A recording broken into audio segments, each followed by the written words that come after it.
Well, this is a little bit different.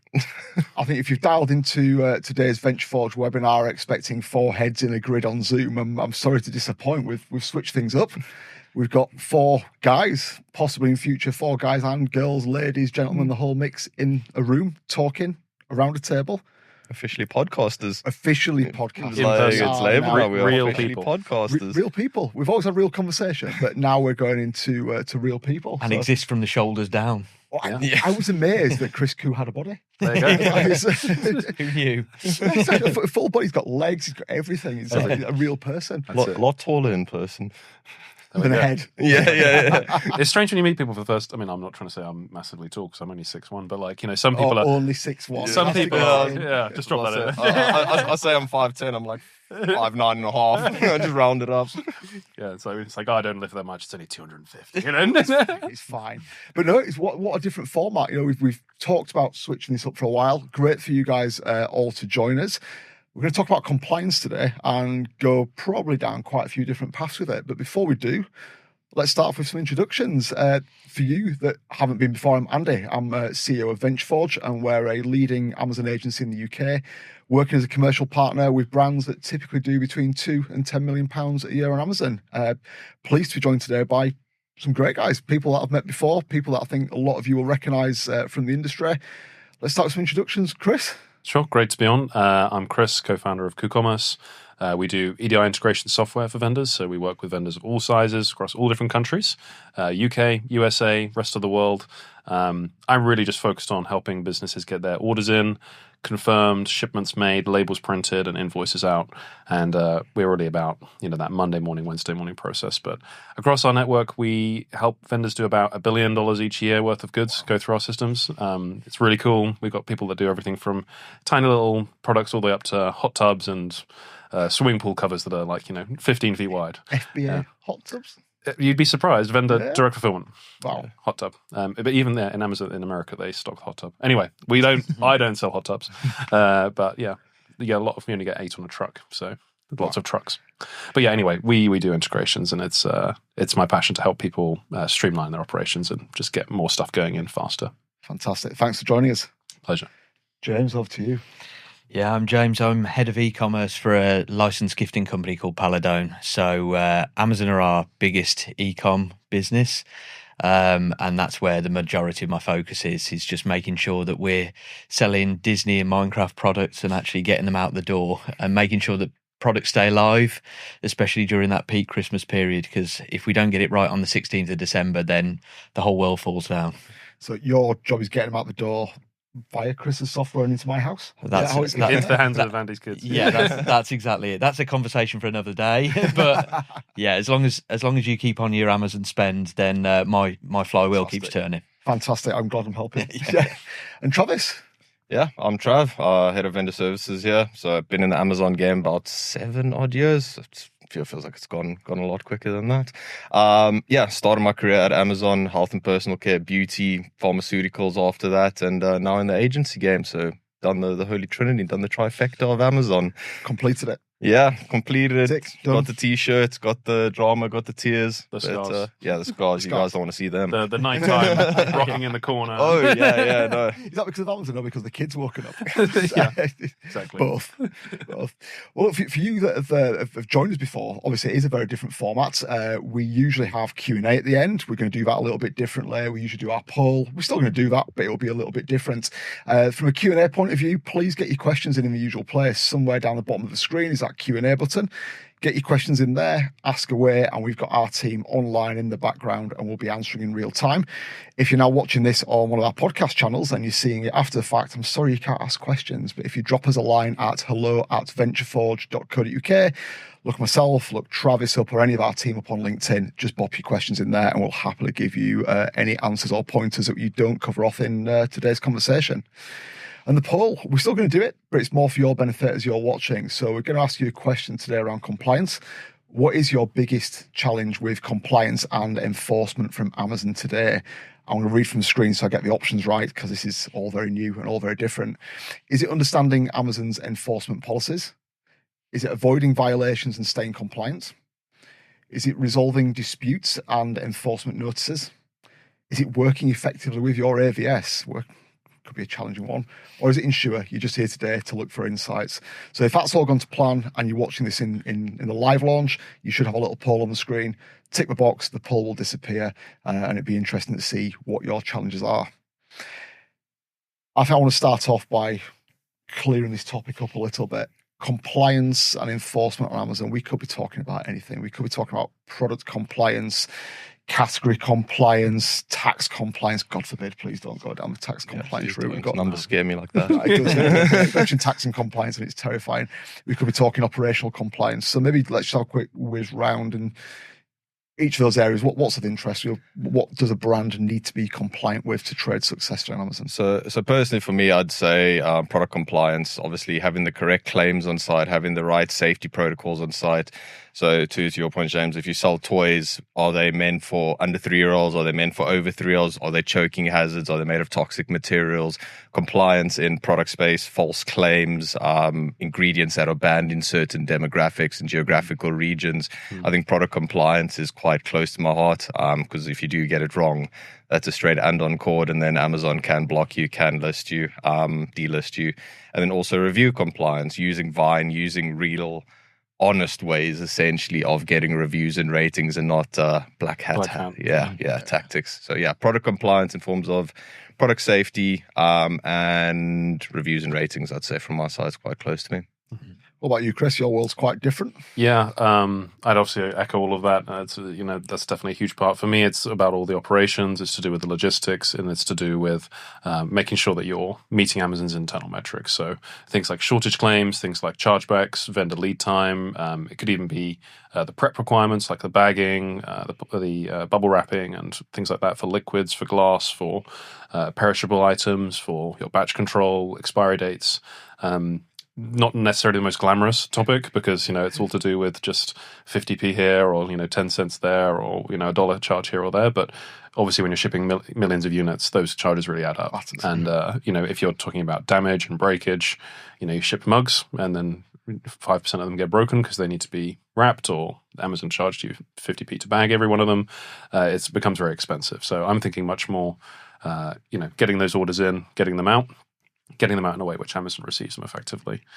So that's my kind of bread and butter. So do not steer product questions in your direction. Do not send questions about packaging compliance in your direction. We had to compliment each other. And don't put toxic materials in kids' toys. That's my takeaway. That's the underlying message. To understand what angle were you coming from then? Pretty much that. Make sure that Andy's kids are safe. Yeah. No, it's all of those things for me. Ultimately, if you're selling products that are compliant, you've in my space, it's toys, so it's EN71. It's making sure that the product is safe and you're able to sell it. UKCA, CE, all of these different things. But for me, the most, obviously making sure that a customer's happy and is safe and everything else is important. But I am a sales guy. I need to make sure that the numbers are there. And if those things aren't done, my product's going to be switched off. And even if it's not switched off, if I'm not putting it in the right bubble wrap and sending it out in the right way, I'm not going to get paid for that product. So ultimately, that bottom line is the most important thing for me in all of this. Is if you don't do those two things, then I'm not going to get paid, and I don't get paid. quite simple. Exactly. So all I've heard, no offense, guys, in that introduction is a bucket load of problems.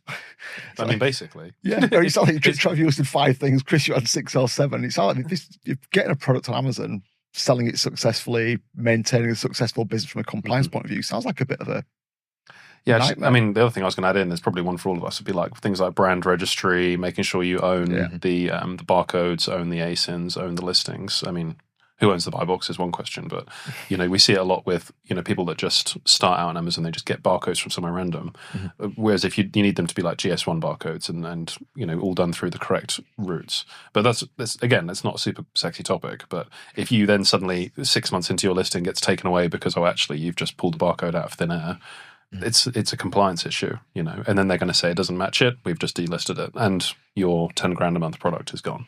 Yeah. And Amazon are coming down really heavily on that at the moment. And, just having came out of the aggregator space, we were buying brands and we were acquiring, at one point, we were acquiring 2 brands a week.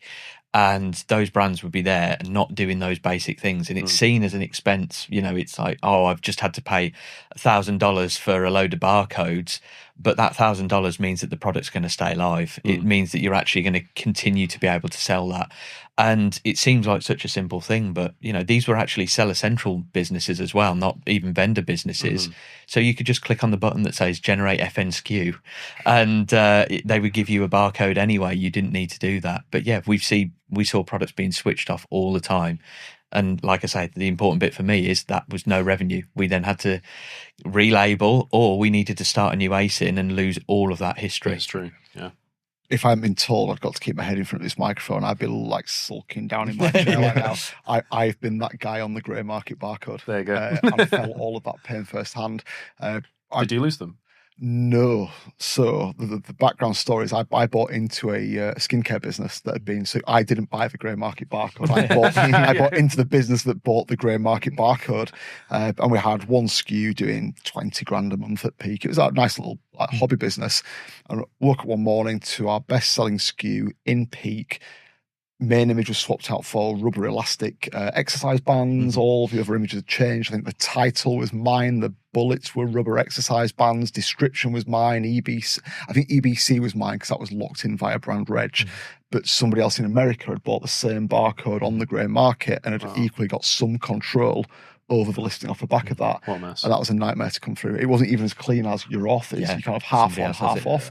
What are people buying? Are they buying a rubber band and getting skincare, or are they buying skincare and getting a rubber band? It was just an absolute disaster, and it cost us a fortune.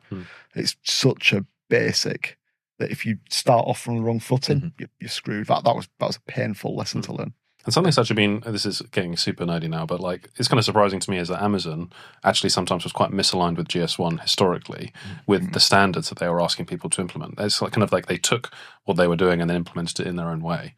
What we've seen more recently is that they've actually been working much more collaboratively. We've kind of been facilitating that conversation, saying to GS1, you know, what's going on here, and talking to Amazon saying what's going on there. Because when we tried to implement what Amazon was requiring us in line with what GS1 asked us for, we just said, we can't make these two things line up. And neither side knew that. You know, they were kind of surprised. And so actually then we've seen recently, they've been bringing some of those standards into alignment. But I'm going to get way too nerdy and technical here. So I'm going to leave it back to you on the details. Come back to the product stuff. We went down a bit of detail. Trav, you talked about products. I guess products is maybe more of your world as well, James. But certain categories have certain requirements. I'm guessing toys has got one set of requirements.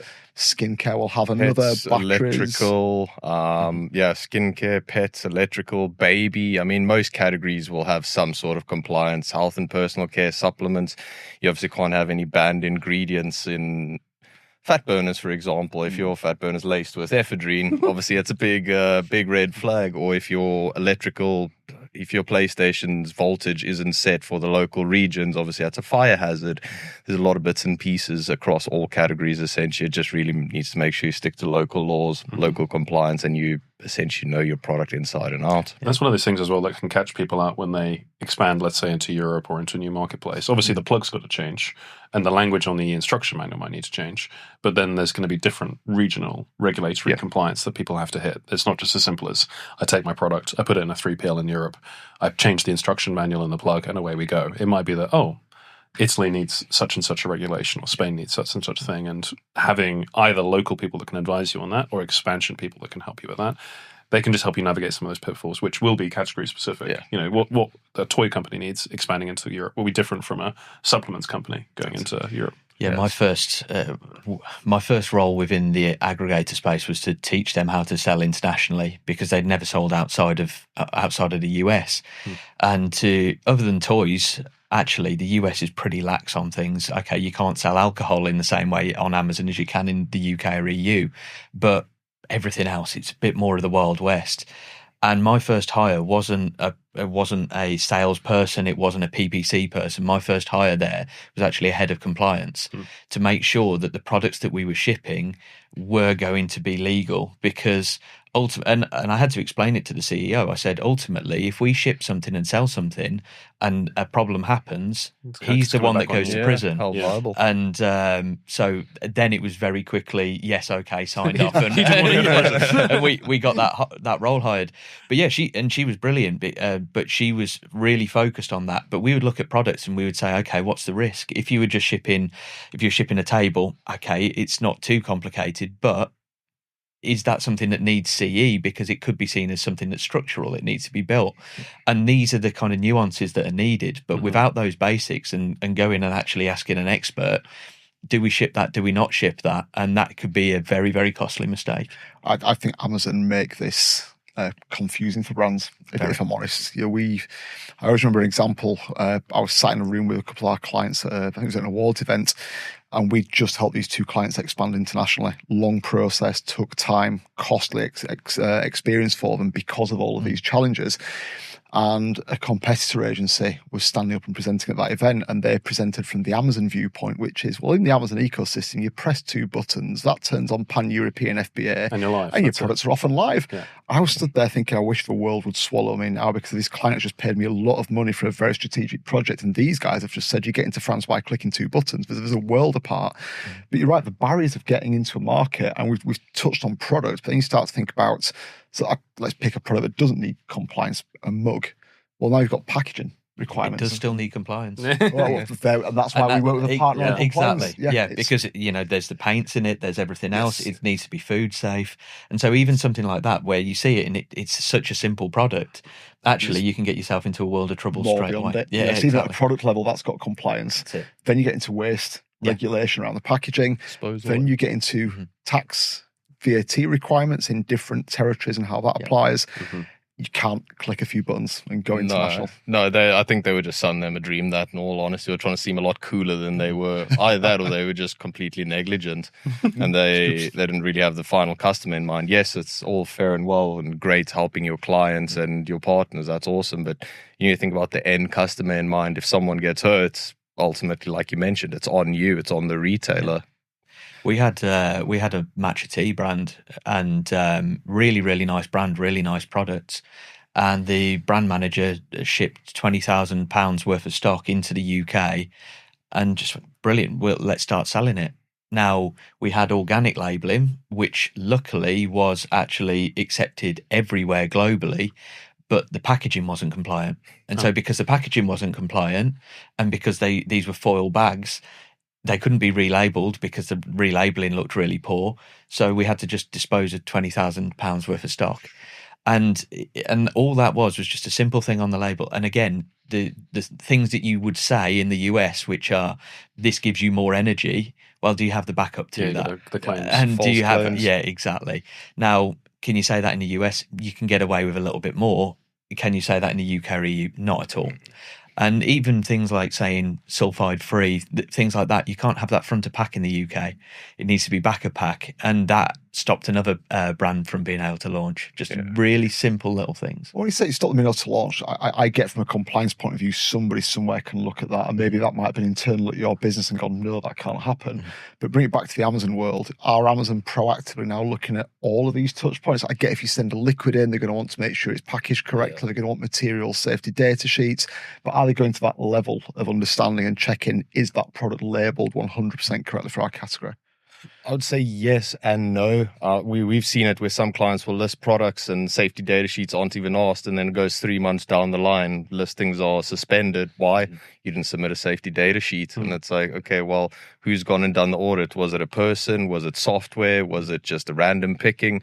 So I think it's a yes and a no answer. It's a bit of a fluffy answer, but it also just really depends which sector. And if you're selling products that could have corrosive materials in, for example, safety data sheet, yes, 100% all day, every day. But if it's saying that's maybe a little bit lackadaisy, Amazon probably won't proactively ask for it. That's up to you to essentially proactively share it, just to avoid any complications down the line. I'm guessing the danger is you don't, they don't, and you don't. But when they get to it down the track, listings pulled, business jeopardized. For all you know, you could be peak period sailing high, like 2 days, hopefully not. A week before Christmas time, boom, listing suspended, and that's it. That just messes your entire Q4 and then messes your entire operations up. Yeah, I feel like over the last 12 months, it's really stepped up. even from a product setup, 5 years ago, you weren't having to submit safety data sheets and declarations of conformity and all of these things.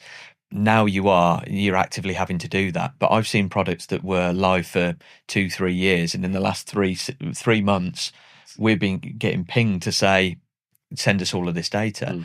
Now, when it was manufactured, let's say pens as an example. Now, when they were manufactured, we got the certs done. Everything was completely fine. This was at a previous business. I just caveat that. When we had that done, all of the safety data sheets, all the REACH, the ROSH, all of these different tests and everything else, they were all done. Now, that was 2 years ago. That product's then been sat on a shelf for 12 months, 2 years. And then those certs, Amazon say, no, they're out of date. And so we either then need to retest, or we need to dispose of that stock because we can't submit them a test that was dated within the last 12 months. Wow. And this is where it's not just a one-off. You need to continually be on that case. A big place we're seeing it in another sector-specific way is the grocery sector. In the US, they've got FSMA 204 that's really ramping up. What's that, Chris? It sounds really exciting. Yeah, I was about to say. I think it's food something 204. But yeah, it's a federal thing to do with food traceability. So basically, you have to be able to demonstrate from, I caught the tuna here, and then I froze it at this time, and then I shipped it in this lorry at this temperature, stored it for this many months at this temperature at this batch, and then sold it, and then here's that. And the idea is to go from the source to the consumer as a whole supply chain, and you need to be able to audit and document every bit, and particularly in the grocery sector. Not every type of food, but only certain verticals of food. And obviously there's some food on Amazon, and the same with like supplements, for example, like batch control and everything that goes into it. That's one of those things which is the temperature's turning up for those particular sectors. So that's going to be another sector I see huge compliance demands being put on. That's all they're talking about in that space. What do you think is driving this? Is it the consumer is expecting in that food example more traceability, or is it that Amazon feels they need to be more compliant from a protection point of view? What's the agenda? I think it's both. Who wants to have a lawsuit? You know what I mean? Who wants to get sued by a customer if someone gets sick and they can't trace the origin of the food? Or if, to your example, food has heavy leads in or metals in where it's obviously maybe not good for kids or good for pregnant women, or small weird nuances like that. They want to have the traceability and be able to turn back and say, hey, look, we did our part in compliance. You didn't do it by ethically sourcing it or sourcing it from trusted farms or trusted suppliers, or your suppliers, when they were mixing batches of protein powder, they contaminated the batch, for example. I think Amazon's doing it to protect themselves ultimately, but also that's a knock-on effect to protect the consumer. So it's an all-in-catch win. I think all of these compliance, especially in the product world, what you're doing is just passing liability along the chain. And that's from Amazon's standpoint. I saw this kind of step up a couple of years ago when there were those changes in the rules over in the US, and Amazon were liable for the first amount of a claim. And then all of a sudden, my products were being asked for more information. And what that's doing is really passing that liability over to us. And then all of the certs and everything else, that's passing liability up the chain further and saying, okay, it means that we're insured. It means that we're okay legally and everything else. But yeah, I think that it's going to continue down that route. And the more claims that Amazon sees, the more that's going to happen. And the more that people realize that they're buying from Amazon, the more that's going to happen as well. I think that, Amazon's been this kind of weird thing over to one side for so many years now. I think that all of the regulators and everything are starting to realise that actually they are not going anywhere. They're here to stay, and that they need to be seen in the same way as a Sainsbury's or a Tesco or an Argos. And faced with a certain level of rigour exactly on their business. Yeah. A couple more questions coming in a second on product, but before we do, please keep questions coming in the chat box. I'll say we've got people online answering those live. So any questions you have around compliance, keep them easy. I think might be the ask here, but please keep the questions coming in, and we will get to as many of them as we can whilst we're talking. So what happens when it goes wrong? You've got Amazon putting more pressure on here. It seems like nobody's sat here and said it's across a particular category. It's not in a particular area. It seems to be across the board. What happens when you don't comply? So first thing they'll probably do is pull an andon cord. So andon cord is basically, the way I like to imagine is they're pulling a ripcord like on a parachute. It just stops everything. Your listing goes down, your buy box goes down. It can't really be found anymore by the customer, and it's generally to a safety issue. When I was at Amazon, I won't name the brand, but they do a lot of baby care products, and one of their baby wipes batches had contamination in it. They pulled an andon cord, and those baby wipes were doing millions a year from it. Big pharmaceutical company. Amazon just pulled and said, look, we're not taking that risk. We're not taking that liability until you can show us or recall the entire batch. Wow. So they'll pull an andon cord. Once they pulled an andon cord, they'll immediately reach out to you and say, look, we need safety data sheets. You're either going to do a product recall, or we essentially going to nuke your listings and we can't be held liable for it. So I think first port of call will always be an andon cord. And then from there, if you can't rectify it, have a nice day. Amazon essentially nukes your listing and destroys all your products. Is that purely listing specific, Trav? So you're likely to see that listing get yanked until you sort it? You don't see anything across at an account level? No, so generally not at an account level. I don't think Amazon will burden you as the entire operations team or the entire brand for one product list, and especially if it's not a product that's similar to other products, for example. So the baby wipes, that was an isolated incident. They also do formula, they do babies' toys, they do teething toys. The rest of that, completely fine. So they wouldn't do it at a brand level, but they do yank an andon cord at an ACID level and a product level. Yeah. And you get various levels of it. You know, if there's just something on the page that you've said that's incorrect, you can just be search suppressed. But then the next step is a full andon cord, your listing's gone. And like you say, right the way down to having a recall, and this happens on Seller Central as well as Vendor Central. And you know, I have the worst of cases. As an example, we had a pregnancy pillow business that was doing decent business. You know, it was about 4 or 5 million a year, ticking along nicely. Just a couple of products in the range. And there was a directive in France that said that these products needed to be shown without a baby in the picture, because people might think you can just leave a baby with a pillow, which you can't. And so we thought, which we've never done, of course, ever. No, you wouldn't at all. No. You'd never just leave them on a mattress to just sleep, and never. And this is the thing. So France issued that directive, and so the first thing that we saw was our listings disappeared. And the reason in Seller Central it's a little bit different to an andon cord on Vendor Central, because you saw there are compliance issues. You could see that in the portal. And so we went back and said, well, okay, we've changed all of our imagery. They said, no, not good enough. There are also other things that need to be done. So we went back to the factory. We did loads of work. We got all of our certs. Everything was there. We had the full kind of SGS certificates and full letters from them to say these products are completely legal to sell in France. And Amazon just said, it's not good enough. We're not willing to take that risk. Wow. They said, you need to recall all of your products, make sure that they are all safe and that the warning labels are all correct in all of the packages, and then we will reinstate. So we clicked on the button to say recall all of the stock. Now, I don't know whether any of you guys have tried to recall every single unit from Seller Central, but it's impossible. Must be all over the place. Yeah, it's impossible, because people will walk over to the shelf and say, okay, I should have 6. There are only 5. One of them must be on a truck, so it's in transit. So you'd have things that sat in transit for 3 months. That means 3 months with no sales, because Amazon can't recall everything. And you're just there's little bits here and there all over the network. Now that brand is dead. It's never came back. It's not happened because the flywheel got killed. The flywheel got killed. Those ASINs can't be reinstated because there will still be one unit in the network, which means that it can't be reinstated. Wow. And all because of us not being on top of the directives and the warning label just being slightly out of date, and we had to do that. This goes back to what we were talking about earlier. It's, you might not get bitten immediately by not being compliant, but by not having all your ducks in a row, you will get bitten at some point. It's the Food Safety Modernisation Act, by the way. I checked. James, something you've just made me think about is listing compliance. So we've talked about the product being compliant, but claims that you can and can't make on a listing. That's one thing I regularly see, whether it is guarantee, warranty, performance claims that you can make on listing. Safe, absolutely. Yeah. Phrases, terminology that you cannot use. Simple things like your first image on the listing has to be product on a transparent background. They're not quite in my understanding, quite as significant as a product compliance issue. You don't get the listing pulled. You might not get your change through. You might get a listing pulled. But what kind of little nuances do we find there that brands often get caught out by? I think people are used to being able to fly a bit closer to the sun. Yeah.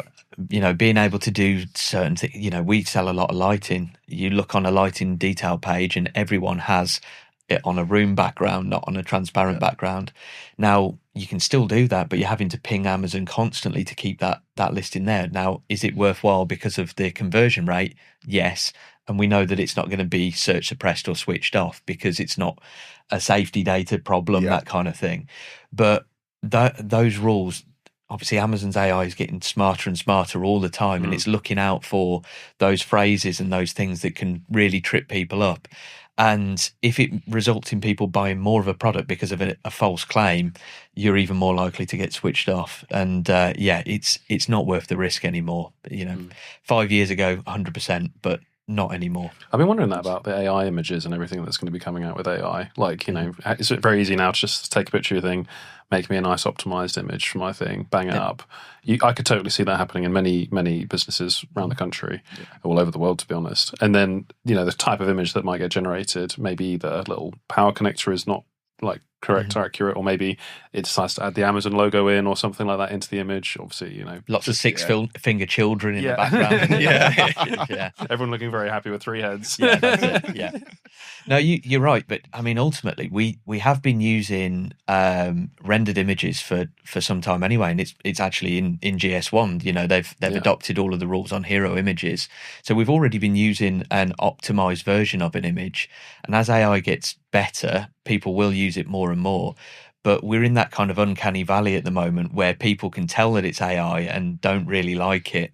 So using it as a way to place a real picture of an item in a room or things like that, it does make sense. But where, like you say, you get into it actually being a false representation of a product, that's where it's going to get worse. And I've seen evidence. I've not done it myself, but I've seen and heard of evidence that Amazon's AI is now scraping the text within images, and like OCR, it can then read that. It can read the text within the image, and so those things where people wouldn't put it in the text of the bullets, but they put it on the image. But they put it on the image. That might start to trip people up now as well. I can say with 100% certainty from some testing this week that they are scraping A+ content, imagery content to pull wording out. And I say with 100% certainty that I can say certainly they're picking up on it. The speed at which they're now picking up on it makes me think it's not human. Yeah. It can't be human at the pace at which they're picking certain things up. Yeah, you upload it and literally 30 seconds later it gets rejected and it's like this claiming you, and you're like, either they've got an army of people sitting in the back just watching every image, or like you say, it's AI.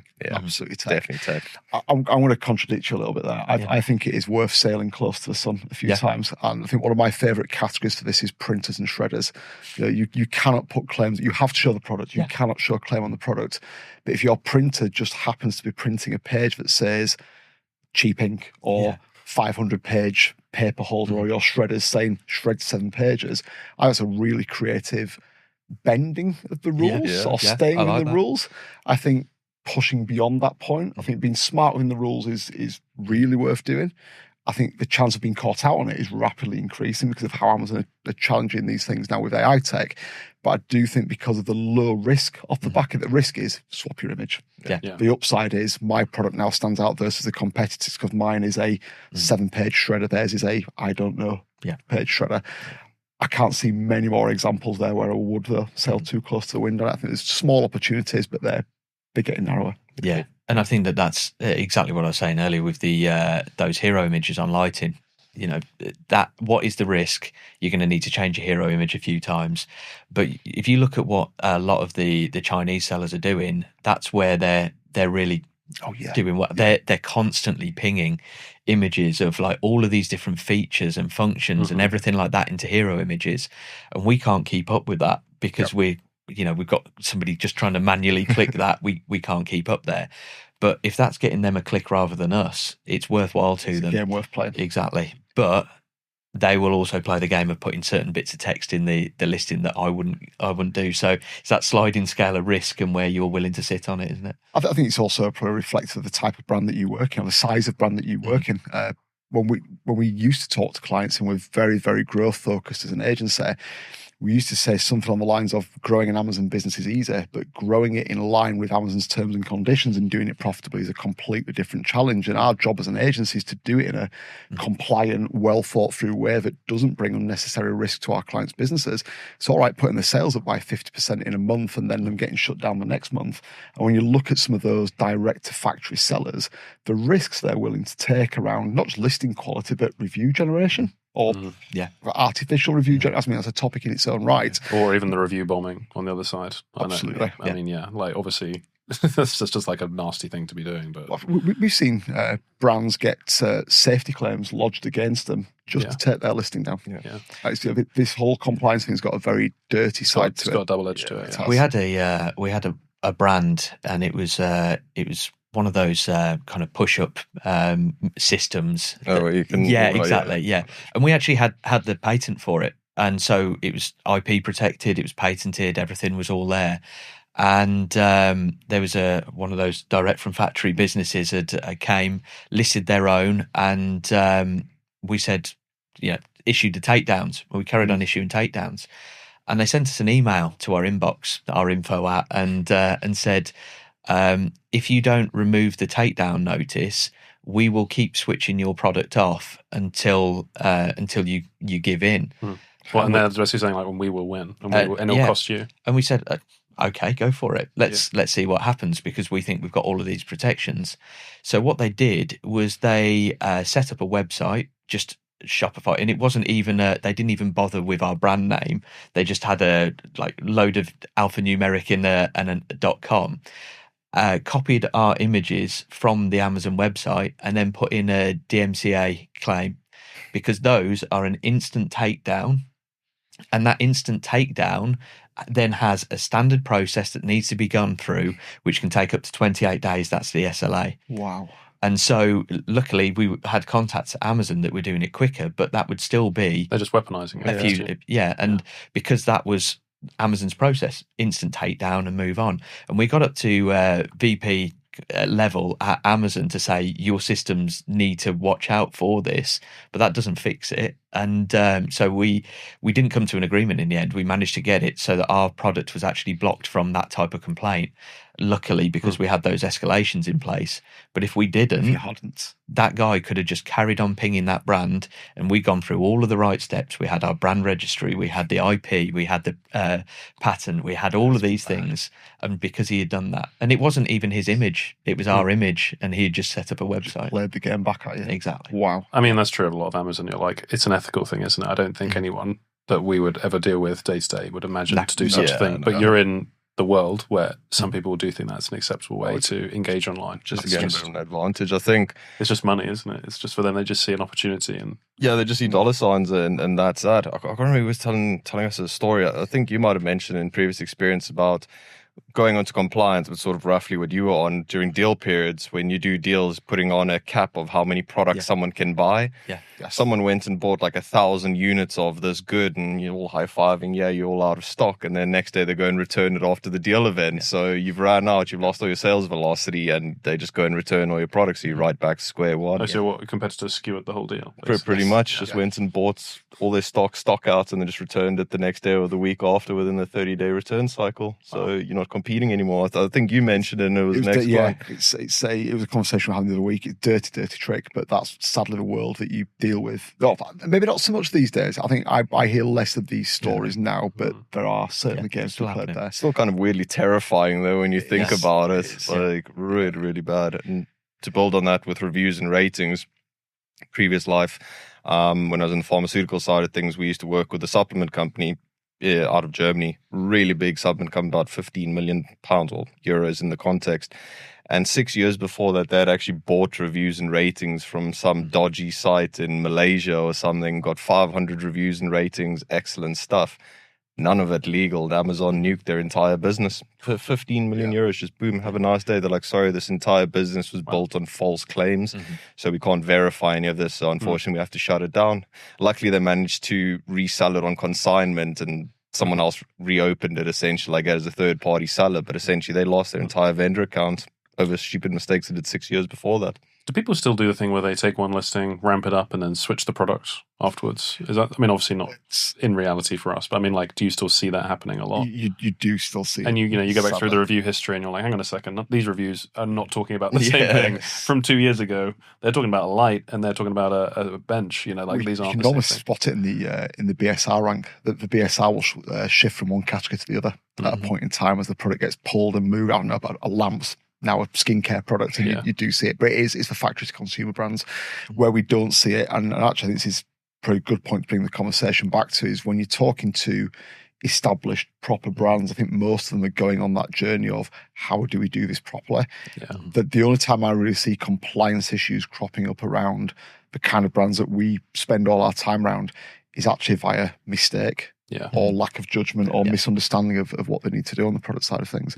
Listing, probably more common because I think the rules often change around that. The product side of things, if you're dealing with proper reputable brands, take a childcare product, if you're selling into Boots, Argos, high street retail, if you're getting that onto Amazon, compliance often isn't an issue. Can I maybe bring us into a different direction? Because I'm conscious, Chris, we've kind of talked a lot about products, but your world is very much kind of operational compliance. And tell us more about your world. Where do you normally see the pain points around operational compliance? Oh, golly, that's like everything all the time. To do with, so Amazon's a numbers game at the end of the day. So lead time is a big classic one. PO confirmation rate, shipping windows, not hitting your shipping windows, and then prep and product packaging, and then labeling.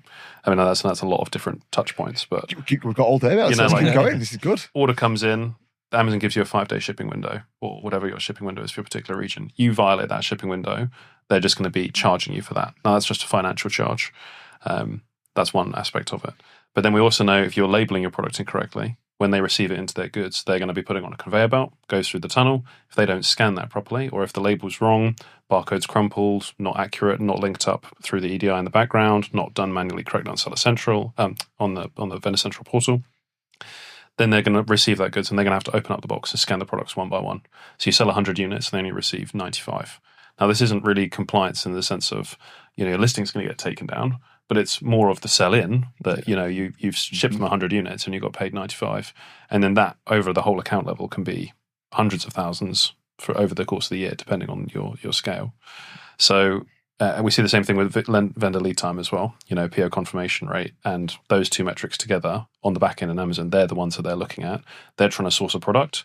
Person A is consistently late. Person B is consistently on time. Where are they going to buy it from? Where are they going to be sourcing it from? One of the really frustrating things on that front is the product availability metrics, is that you can say to Amazon, this product's not available, and they'll keep ordering it, and they'll keep buying it, and you keep rejecting it, and they say, your confirmation rate's bad. And you're like, well, I'm trying to tell you this product's not available. But what they actually do, so we've talked to them about this, is they have a very fuzzy system on their side, that even if you say hard reject, this product's not available, which is pretty much the best you can do. You can also send in the EDI 846 with the cost inventory fee to tell them not available. But even then, they treat it as fuzzy because they don't want it to be that someone has a bad day, marks their entire inventory as permanently unavailable, and then it just kills the entire account, because that would be what would happen.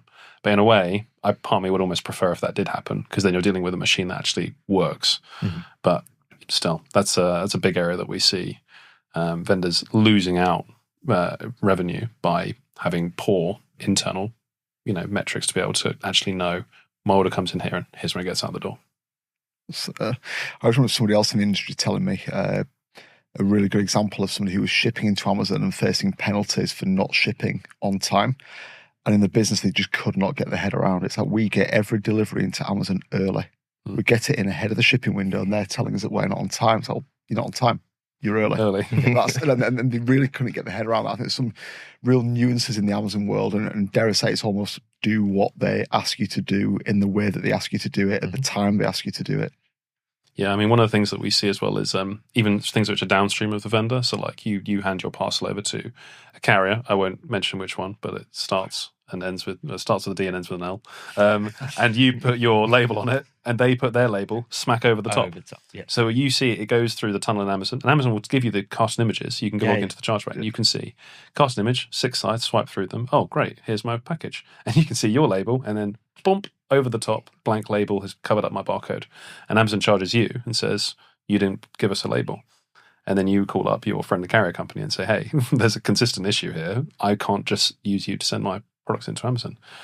They do have workarounds for it. I should stress there are technical workarounds where you can give them the barcode and then they apply it for you, which we do if people want to use that carrier. But that's one of those very nuts and bolts things, which is a compliance defect, which will cost you 20, 30,000 a year in non-labeling charges and diverts all of your boxes into manual receive, which is going to cost you the same again or maybe 5 times as much in shortage claims. Yeah. The instant you're in that manual receive process, everything's falling apart. Yeah. But you'd ship in box quantity. Your box quantity is, let's say it's 6. You know it's 6. And then the instant you see any with an odd number on, you know that's gone through the manual receive. Yeah. And it's not an integer of 6. No, exactly. It's not multiple 36 units and you've got 35 and you're like, well, you didn't get 30. You didn't get 36. Yeah. So it's going to be 36. Exactly. It's not physically possible for that to happen. Yeah.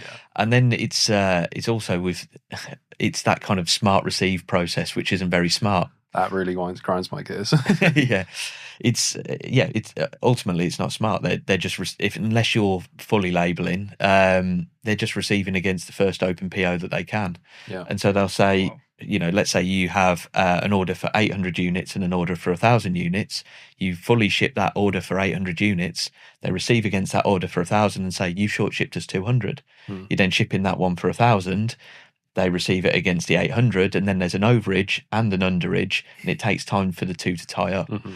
And and these are things that just slow down processes, and they slow down the payment being received. And it looks like you sat being owed loads of money by Amazon when you know that you've sent the stock. They know that they've received the stock, and everybody then has a headache, especially the finance team who come over and just say, what's going on? Why are we owed £300,000 by Amazon? It's actually one of the biggest issues I have with the GTIN receive program, because once you're broken off the pallet and you're just down to the labelled GTIN, UPC, EAN on the carton, it's kind of lost which purchase order, which ASN it was attached to.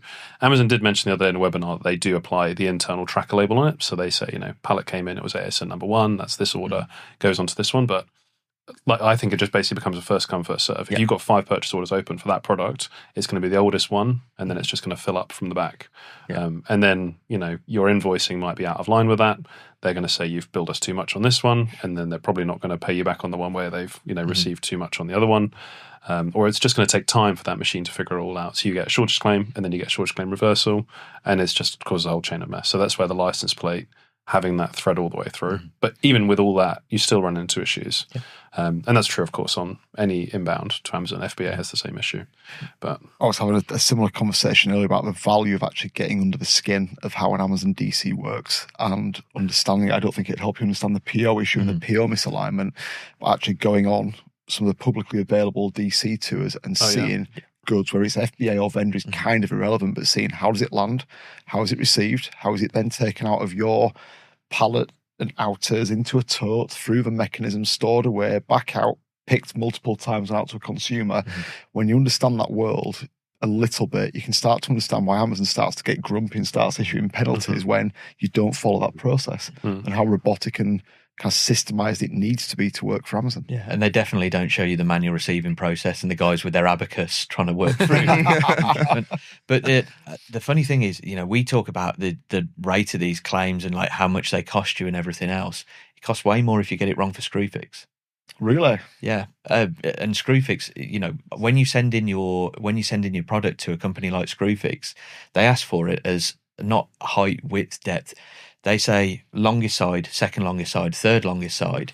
And if you went to one of their warehouses, you'd think Amazon are behind the times with it.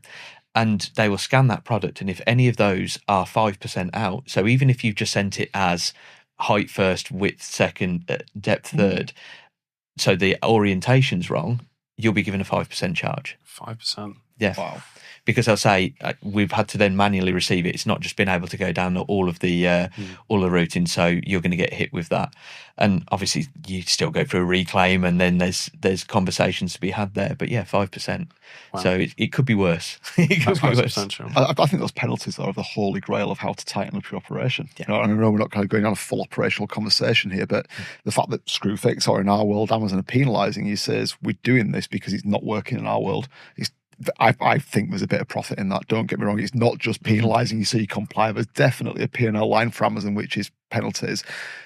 But for me, it's that learning of, well, why am I being penalised for that? What am I getting wrong? And almost following that charge back all the way down the system to go, well, actually, I labelled something wrong. I got my dimensions wrong. I shorted something. I sent it in on the wrong time frame. I think that, for me, is a holy grail of how to tighten up your operation. A good point on that, actually, is particularly for people that are doing a mixture of prep and non-prep products, to really split them out as much as you can. So by prep specifically, I mean anything that looks like Amazon are going to have to handle it. So liquids, glass, anything that looks like fragile. If you can, you want to separate that on the pallet from anything which is non-prep. Because if they come in and see a pallet and it's just stacked full of glass or whatever else it is, the whole thing is going to get manual received.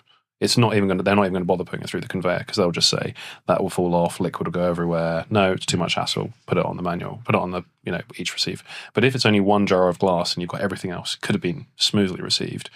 It might sound strange, but it's either better to not send that one case or to split it as much as you can. Here's my pallet for prep. Here's my pallet that's non-prep for the LTL shipment, which that would apply. Yeah. Just because otherwise you're unnecessarily putting stuff into their manual path. But that's a bit of a nuanced discussion, because that boils back to the warehouse on your dispatching side, and having that conversation with your warehouse manager, having that conversation with the team on the ground. Like you say, you've got customer-specific requirements. It's going out to Argos, I've got to do this. It's going out to this distributor, I need to do this. Going out to Amazon, I need to do that. That can be quite a lot of information to have, unless you've got dedicated teams for each group that you're shipping to. I can certainly see the advantage of that, because the nuances of each of those customers. We've had customers say to us, well, what I'm doing is good enough for Argos. Why is it not good enough for Amazon? And it's like, it doesn't matter if it's good enough or not. Amazon has a standard that they expect you to comply with, because it works in their world. And we often find the warehouse teams in the more immature brands can't quite adapt to that. Well, what we're doing works for our other customers. Number of times I've heard, well, can't Amazon work our way? It's like, good luck. No, good luck with that conversation. I always enjoy that, because Amazon's changing share price in a day is probably the delta. The delta in their share price daily is probably the same as their revenue is. 10 to 100x over. And I've had exactly that conversation before with warehouse managers and with ops teams, and they say, well, we don't have to do all of this for Argos. And I say, but you need a 7-digit code on all of your Argos boxes, because that's the way that they work, because that's their catalogue number. That's the way that it works through. So you're already happy to do a labelling process for those guys, because that's in your wheelhouse and you feel comfortable with that. But you're not happy to do a different labelling process for this customer because they're asking for it. Great point. Conscious at this point, might be more questions coming in for your direction, Chris. Just a reminder, if you have any questions that you want to ask, please pop those into the chat, and we'll get to them as quick as we can do whilst we're having the conversation. I suspect most of these will be going in Chris's direction as they come in, and we'll have people that can help with that. Moving on to kind of being a bit more proactive then, and maybe just kind of bring the conversation to a close. We've talked, there's product, there's listings, there's operational compliance. What tips would you give brands that are dealing with Amazon to be on the front foot with compliance, no matter which angle it's coming from? I think obviously understand your category and your product first of all. No one knows your product better than you do. And with that, do your homework and your research geographically, category-wise, price-wise, competitor-wise, because obviously we've spoken, you'll get competitors that'll do some naughty things to get your products delisted. So I think be proactive with it, know the local laws, know the local concentrations if you're selling products with a mixture of ingredients, for example, skincare products, supplement products. So know your product inside and out, know the local laws, and just stick to the rules essentially. I know it's quite a boring answer, but just play the game with Amazon. Don't try and fight against them, because you will lose every single time. Coming from an ex-Amazonian, I've had many a tough conversation with skincare brands and protein powder brands where it's just like, oh, Trav, can you just do this for us? I'm like, no, sorry, it's against the rules. If I do that, putting my job in jeopardy, putting Amazon in jeopardy, opening to lawsuits, and it's just not worth it. So play the Amazon game, stick to the compliance, know your local laws, and just get on with it. Fantastic. Yeah, and if you know that you are right, it's making sure that you use the tools and the systems that Amazon give you correctly as well. An and-on cord reply to the email. Don't raise a separate case for it. Make sure that you're following those. Follow your escalation routes. Don't just go to your AVS and say, my product's been switched off, switch it back on. because the first question will always be, have you raised a case? Yeah. And even as annoying as seller support is, you need to do those processes, and you need to actually read what comes back as well, because sometimes it does actually answer, even if it doesn't seem like it does. Sometimes it gives you very, very clearly what needs to be done, and actually follow it. Use your escalation, go through the processes, and it's painful. And similarly on the ops side as well, actually follow the path and work it out, because chances are a lot of the time it's not Amazon that have done something wrong, it's the business that's done something wrong. You know, I had I had 100 grand in shortages. Actually, all of that stock was sat in our warehouse. All right. Because just been over invoiced, or just no, not even that. The pallets had shifted while they were in the truck. So they just got bounced back into the warehouse. Obviously, we've said we've shipped it, but we didn't actually reconcile it on the other end to say we've received that stock back in, cancel that order off, because there was no process for it. I see. Luckily, I managed to shake hands with Amazon on a part claim, and because they couldn't find the stock, but they could see that it came in, but there was no record of it being rejected on their end. So it was a win in the end. But yeah, with that, it was our warehouse that was at fault. It was our process that wasn't strong enough, and we had to build a process off the back of that. But yeah, I think my top tip will be just around education and having the discussion internally. So you mentioned going on the Amazon tours. You can go publicly available ones. In the UK and across Europe, they're running vendor days as well, which are really, if you've not been on one, they're kind of invite only, but they run about 4 or 5 across the year. Vendor managers will get together and invite 20, 30 brands at once.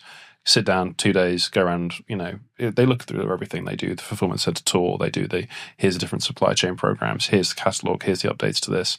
It's a little bit, you know, some of it's more your cup of tea, some of it's not so much. But part of that is very deep dive on here's how it comes through. In addition to the public tours, I'd really recommend getting on them.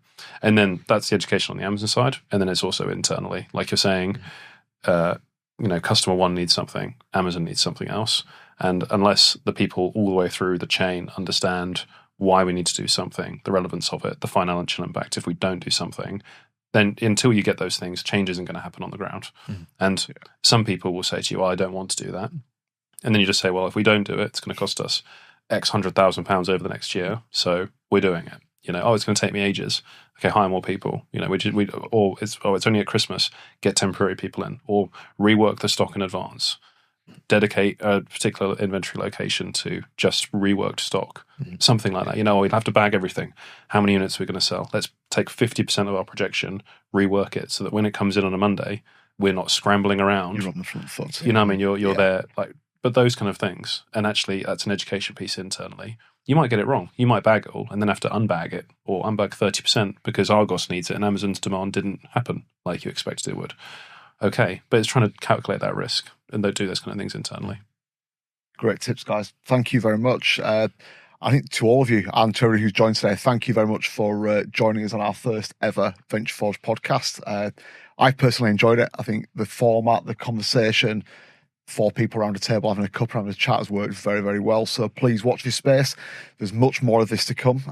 All of these episodes will start to be released onto wherever you get your podcast from. So watch Spotify, YouTube, Apple Podcasts. We could end up anywhere. But please join us next month when our next episode will go out. Thanks to you guys. Thanks to everyone at home. Enjoy the rest of your day.